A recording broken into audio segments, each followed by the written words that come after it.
하나님의 말씀 고린도후서 12장 1절로 10절 말씀 보시겠습니다.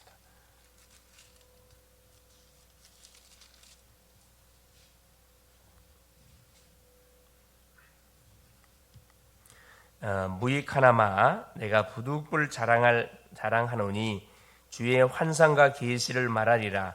내가 그리스도 안에 있는 한 사람을 아노니 그는 14년 전에 셋째 하늘에 이끌려간 자라. 그가 몸 안에 있었는지 몸 밖에 있었는지 나는 모르거니와 하나님은 아시느니라.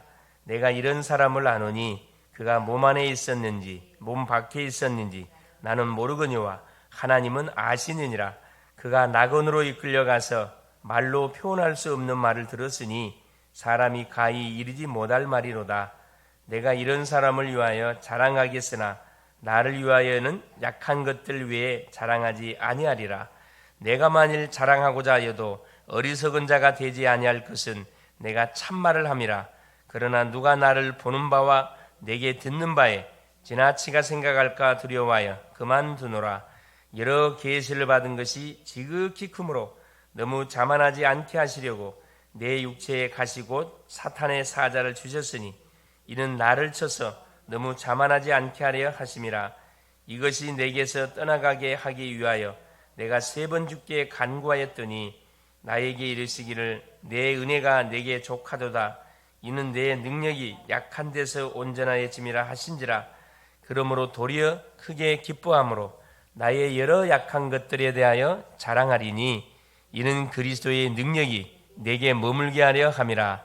그러므로 내가 그리스도를 위하여 약한 것들과 능욕과 궁핍과 박해와 곤고를 기뻐하노니 이는 내가 약한 그때의 강함이라. 아멘. 4월 25일 오늘 금요일, 오늘 말씀의 제목이 세상 살릴 능력을 가진 성도 렘넌트가 되겠습니다. 우리는 세상 살릴 능력을 가진 전도자들입니다. 그렇죠. 이 시대의 전도자로 렘넌트로 하나님 우리를 부르시고 세워주셨습니다. 그래서 우리 모든 성도님들에게 렘넌트들에게 단순한 성공이 아닌 성공 이외의 것을 우리가 뭐 해야 되느냐, 준비해야 되고 또 가르쳐 가야 됩니다. 그래야 무너지지가 않지요. 이를 위해 렘넌트는 먼저 영적 서밋이 돼야 됩니다. 그렇죠. 영적 서밋. 세상 서밋은 우리가 될 수 없어도 영적 서밋은 얼마든지 될 수가 있습니다. 누가 영적 서밋이냐? 그렇죠. 인생의 문제가 뭔지, 답이 뭔지, 무엇을 위해 사는 것이 가장 가치 있는 인생인지를 알고 사는 사람이 영적 서밋입니다. 그래서 가장 먼저 하나님을 바라보는 자, 이 인생이 서밋의 인생이 지금 살아가고 있는 인생이죠. 그래 이 힘으로 공부하고, 이 힘으로 산업하고, 이 힘으로 사역하고, 그렇죠. 그 공부로 우리가 뭐 할 수 있어야 되느냐?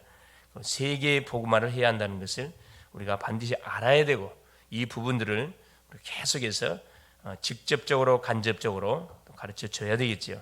이미 3단체가 경제와 문화를 싹 조용히 장악을 다 했습니다, 사실은. 그래서 우리가 생을 걸고 3가지 뜰과 금토리 시대를 열어야 하는 그 이유가 있는 거고, 그렇다면 무엇부터 우리가 가르쳐야 되느냐? 그 교회 안에는 반드시 3가지 뜰, 금토리 시대를 준비할 뿐만 아니라 묵상 시대를 반드시 딱 준비하는 가운데 이 3가지 비밀들을 우리가 무장을 하고 있어야 됩니다. 그렇죠? 묵상의 뜰은 뭡니까? 명상 운동과 영적 전쟁을 통해서 우리가 완전 게임이 안 되죠, 사실은. 악령과 성령이 어떻게 게임이 되겠습니까? 그런데 우리가 진다는 건 지고 있다는 것은 말이 안 되는 소리죠, 사실. 그래서 곳곳에 237 치유 서밋 뜰을 세워야 되고, 우리 개인 속에 이 마인드가 있어야 되고, 금토리 시대를 통해서 이 3가지 뜰이 작품으로 나오도록 해서 필요한 게 금토리 시대거든요. 금요일 날 같이 모여서 힘차게 제목을 놓고 기도하고, 토요일 날은 계속 전문성을 찾아서 눈을 열어주고, 주일 날은 함께 모여서 받은 응답들을 또 받을 메시지를 붙들고 집중해서 기도하고, 이게 말 페스티벌. 첫째입니다. 렘넌트 7명이 받은 축제를 우리가 축복을 바로 알고 받아야 된다. 자, 렘넌트의 마음속, 성도의 마음속에 세계의 복음화를 탁 심겨두면은 역사는 반드시 뭐하게 되느냐, 시작이 되는데 바로 세계 복음화의 시작은 바로 뭐냐? 그런 완전한 언약이신 복음을 딱 붙잡게 하는 거죠. 하나님은 요셉에게 여호와의 신으로 충만케 하시고, 요셉이 여호와의 신으로 충만케 했던 그 원인 제공을 누가 했냐? 바로 아버지 야곱이 했습니다. 야곱이 뭘 전달해 줬냐면은 창세기 3장 15절의 언약을 요셉에게만 전달해 준 게 아니고 자녀들에게 전달해 줬는데, 그 아버지가 전달했던 언약을 잡은 사람은 요셉밖에 없었어요. 나머지 모든 형제들은 의식주, 먹고 사는 여기에만 다 관심이 있었지, 인정받는 여기에 관심이 있었지, 언약에는 관심이 없었습니다. 똑같은 사람에게 똑같은 말씀이 주는데 어떤 사람은 언약의 생을 거는 사람이 있고, 그것과 전혀 상관없이 세상적인 것만 관심 있는 사람이 있습니다. 이게 완전히 성령이 널 받느냐 못 받느냐 결판나는 겁니다. 그렇죠? 그래서 요셉이라는 사람을 하나님께서 가정 속에서 뭐 하려고, 시대적인 전도자로 준비시키려고 그 어머니를 일찍 불러갔습니다. 그 어머니 나이를 우리가 조사해보면 이 사람 완전 우상의 사람이에요. 믿음의 사람이 아닙니다. 그래서 행위나 하나님께서 다른 것을 집어넣을까 싶어서 임시 불러가 버린 거죠. 그래서 누구만 집중해서 바라볼 수 있도록, 하나님을 바라볼 수밖에 없도록, 인간적으로 마음이 아프지만은 하나님께서 요셉을 하나님께서 궁지 속에 집어넣은 거죠. 오히려 그것이 요셉에게는 기회가 됐다는 겁니다. 어릴 때 언약과 기도를 알았던 다윗, 누구의 영향이죠? 아버지 이새의 영향. 이게 참 부모님의 역할이 굉장히 중요하고요. 이 중직자의 역할이 중요하고 교역자의 역할이 굉장히 중요합니다.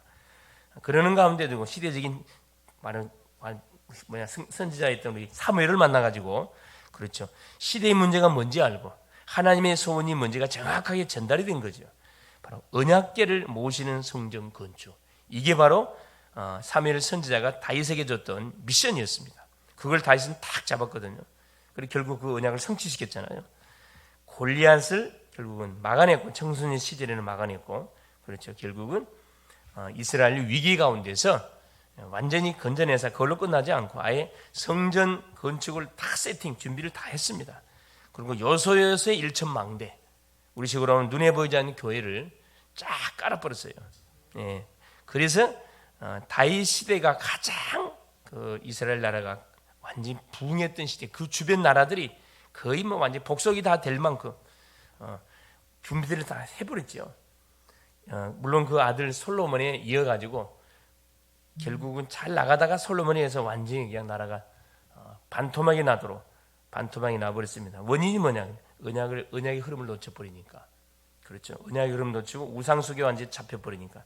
쉽게 말하면 완전히 이 여인들에게 빠져가지고 결국 머리 쓰면 안 됩니다. 그 왕국을 이어가기 위해서 주변 많은 나라들과 정략 결혼을 갖다 맺게 된 거죠. 그래서 천여 명의 부인들을 거느리는 그것이 큰 사실 실수, 그것이 결국 나라를 말아먹는 쪽으로 몰아가게 됐다는 거죠. 엄청난 축복을 받았는데 엄청난 재앙을 갖다 몰고 오는 그런 참 비참한 인생이 된 거죠. 이사야가 전달했던 언약을 붙잡았던 렘넌트가, 그죠? 네 왕을 움직이는 응답을 받은 바로 누구입니까? 다니엘입니다. 다니엘. 이게 시대마다 정말 정확한 언약을 붙잡고 언약의 바탕을 이어간 사람들이 꼭 많지는 않습니다. 꼭 있었다는 소수. 그 주인공이 바로 누구냐? 우리 자신들입니다. 할렐루야. 아무리 누가 뭐라 그래도 언약은 언약이에요. 복음은 복음입니다. 사람이 복음을 희석시킬 수가 없어요. 그렇죠? 그건 하나님이 알아서 처리할 일이고, 두 번째, 바울의 고백을 가르치라. 최고의 학문과 유대 교육을 받은 바울은 깊은 기도의 능력을 체험한 후에 하나님이 나에게 말할 수 없는 은혜를 주셨다고 고백했습니다. 바울은 여기서 보니까 12장 1절에 무익하나마 내가 부득불 자랑하느니 주의 환상과 계시를 말하라. 내가 그리스도 안에 있는 한 사람을 안다고 했죠. 그 한 사람이 누굴까요? 자기 자신입니다.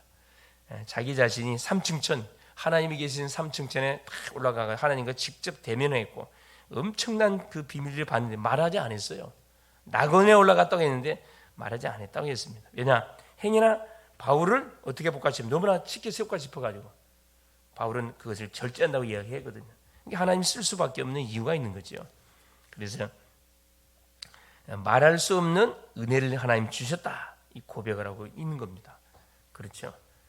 그래서 하나님께서 특별히 바울을 지속적으로 쓰시기 위해서 뭘 몸에다가 집어넣었다고요? 사단의 가시. 실제로 보니까 사탄의 사자를 주셨으니 이는 나를 쳐서 너무 자만하지 않게 하려 함이라. 학자들에 의하면 뭐 간질병이다, 아니면 또 안질병이다. 안질, 눈이 안 좋았다, 간질병이다, 이렇게 이야기를 하는데 뭐 간질이든 안질이든 간에 일단 하나님께서 바울의 몸에다가 질병을 집어넣어 가지고 뭐하지 않도록, 그렇죠, 자고하지 않도록, 자만하지 않도록, 교만하지 않도록 하나님께서 하셨다는 거죠. 세 번째입니다. 그러니까 우리에게 있는 연약한 부분들은 이게 부끄러운 게 아니에요, 사실은. 그것이 나를 나되게 만들어 주는 거거든요. 우리에게 와 있는 여러 가지 뭐 영육의 문제, 영적 문제, 이거 다 이게 기도 제목들이고 하나님이 나를 뭐 하기 위해서, 미래적으로 쓰시기 위해서 나에게 주신 기도 제목들입니다. 감사거리죠. 세 번째, 바울이 남긴 것을 우리가 가르쳐야 된다. 바울은 해당에 들어가서 그리스도를 설명했습니다. 그러니까 소위 말하는 후대들이 있는, 제자들이 딱 있는 그 해당에 들어가 가지고 우리 고린도지요, 우리 데살로니가지요, 우리 에베소지요, 해당을 중심으로 파고 들어갔습니다. 진짜 망대를 전달한 것이다. 그래서 우리 고린도 지역에 들어가 가지고는 그리스도의 당위성, 그렇죠? 왜 예수 그리스도가 죽었다가 삶을 살아나야 되는가? 이유를 분명히 설명했습니다. 고린도 지역에 들어가 가지고는 예배가 뭔지, 기도가 뭔지를 분명히 가르쳤고요. 우리 에베소 교회에 가 가지고는 뭘 분명히 증거했냐? 하나님의 나라 일이 뭔지를 저들에게 분명히 증거해 줬거든요. 그래서 요 복음이 뭔지, 예배가 뭔지, 기도가 뭔지, 전도가 뭔지, 선교가 뭔지 이 눈을 열어주는 요 사역을 바울은 했다는 겁니다. 그래서 안식일마다 해당에 들어가서 참된 예배와 인생 여정을 가는 힘, 기도의 비밀, 그리고 하나님의 나라의 전도 선교에 대해서 설명을 해준 거죠. 바울은 우리 렘넌트들의 모든 성도들에게 진짜 응답받는 이정표를 뭐 해준 거냐? 전달해 준 겁니다. 지금 당장 응답이 오고 하는 그게 중요한 게 아니고 가장 복음의 밑바탕, 이게 잘 깔려 있어야 큰 응답이 우리에게 쏟아지기 때문에, 그렇죠? 뭐든지 기초를 든든히 하면 할수록, 그렇죠, 우리가 무너지지 않고 지속할 수 있는 그런 힘이 우리에게 주어지는 겁니다. 그래서 기초를 든든히 까는 게 너무 중요한 거죠. 마지막으로 땅끝을 렘넌트들에게 우리가 가르쳐주면 된다. 2, 3, 7, 5천 종족 세계 복음화에 바로 땅끝을 향해서 우리가 도전할 수 있도록, 우리 렘넌트의 땅끝은 미래를 보는 것이다. 그렇죠? 지금 계속 인턴십에 가고 있는 여정 속에 있기 때문에 큰 그림을 그리고 미래를 향하여 큰 그릇을 준비하면서 말씀의 흐름을 타는 사람으로 도와줄 때 성공합니다.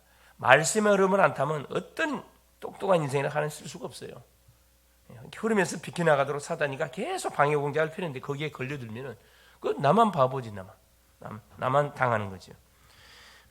예수께서 보혜사 성령을 보내사 영원토록 우리와 함께 있게 하겠다고 약속했고 모든 것을 깨닫게 하실 것이다. 그러니까 성령 충만 받으면은 모든 문제가 해결됩니다. 우리는 렘넌트에게 영적인 힘으로 공부하는 것이 어떤 것인지 한마디로 간증해 줘야 된다.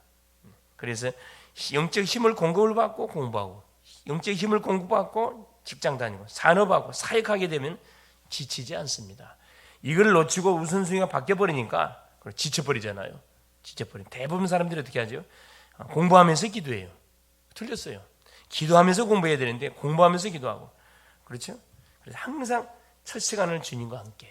그래서 오늘 또 이 놀라운 비밀을 붙들고 하나님이 이미 우리에게 이 바울을 통해서 우리에게 10절에 그 말씀을 하고 있죠. 그러므로 내가 그리스도를 위하여 약한 것들과 능력과 궁핍과 박해와 권고를 기뻐하노니 이는 내가 약한 그때 강함이라. 나의 연약한 부분을 자랑하면 자랑할수록 뭐가 드러나는 거죠? 복음이 계속 드러납니다. 그렇죠? 이런 사역을 우리가 놓쳐서는 안 된다, 이 말씀입니다. 그리고 우리에게 있는 모든 연약한 부분들은 부끄러운 게 아니에요. 당당하게 저 앞에 내놓고 그것이 뭔가 일종의 복음이 복음되게 하는 바로 간증거리가 되어지도록 하나님 분명히 축복한다는 거거든요. 그래서 누구를 만나든 어딜 가든 간에 눌리지 말고 눈치 보지 말고 당당하게 뭐 하면 됩니까? 나와 함께 하시고 나의 삶을 간섭하고 계시고 나의 모든 연약함이 있음에도 불구하고 나를 계속 인도해 가시는 하나님을 자랑하는 멋진 하루 될 수 있기를 그리스도 이름으로 축원을 드립니다. 살아계신 하나님 아버지 고맙습니다. 오늘도 예수가 그리스도 되시는 사실의 입술을 고백하며 확인하며 또 하나님이 우리에게 주신 일생 일대 한 번밖에 없는 오늘이라는 최고의 또 날을 선물로 허락하신 우리 주님을 찬양합니다. 이 날을 최고의 날로 만드는 복된 하루의 하루 될 수 있도록 성령으로 역사하여 주옵시고, 무엇보다도 하나님이 우리에게 복음을 통해 주신 축복, 하늘의 축복, 땅의 축복이 무엇인지를 날마다 확인하고 누리며 하나님이 우리 자녀들 속에, 우리 후대들 속에, 또 우리 모든 성도들에게 하나님이 잘 전달할 수 있도록 성령으로 역사하여 주옵시고, 아버지 하나님, 이 전도자 바울의 고백처럼 하나님 약한 것들을 자랑할 수 있는 하나님 우리의 삶이 될 수 있도록 성령으로 역사하시며, 사랑하는 주님, 우리가 남겨야 할 것이 무엇인지 가는 곳곳에 하나님 빛의 성전을 하나님의 일생일대를 두고 남겨가는 멋진 우리 인생 여정이 될 수 있도록 성령으로 역사하여 주시옵소서. 없어질 걸 향하여 우리의 시간과 젊음을 투자할 것이 아니고 영원히 없어지지 않고 영원히 아버지 하나님 주의 이름을 드러낼 빛의 성전을 곳곳에 하나님의 제자를 세워가는 하나님 멋진 하루 되어갈 수 있도록 성령으로 역사하여 주시옵소서. 오늘도 우리 귀한 우리 성도님들 현장에 선교사로 파송합니다. 가정의 선교사, 직장의 선교사, 산업의 선교사, 아버지의 지역과 민족과 시대에 가는 곳곳의 선교사로 파송하오니 우리 하나님이 앞서 하는 군대를 파송하시고 모든 닫힌 문을 열어주시며 가는 곳곳에 오늘도 빛의 성전을 하나님이 세워서 산뜰을 중심에 성전을 든든히 세워가는 멋진 하루 되게 하여 주시옵소서. 그리스도가 되시는 예수님의 이름으로 간절히 기도하옵나이다. 아멘. 하늘에 계신 우리 아버지여, 이름이 거룩히 여김을 받으시오며 나라가 임하옵시며 뜻이 하늘에서 이룬 것 같이 땅에서도 이루어지이다. 오늘날 우리에게 일용할 양식을 주옵시고, 우리가 우리에게 죄 지은 자를 사하여 준 것 같이 우리의 죄를 사하여 주옵시고, 우리를 시험에 들게 하지 마옵시며 다만 악에서 구하옵소서. 대개 나라와 권세와 영광이 아버지께 영원히 있사옵나이다. 아멘.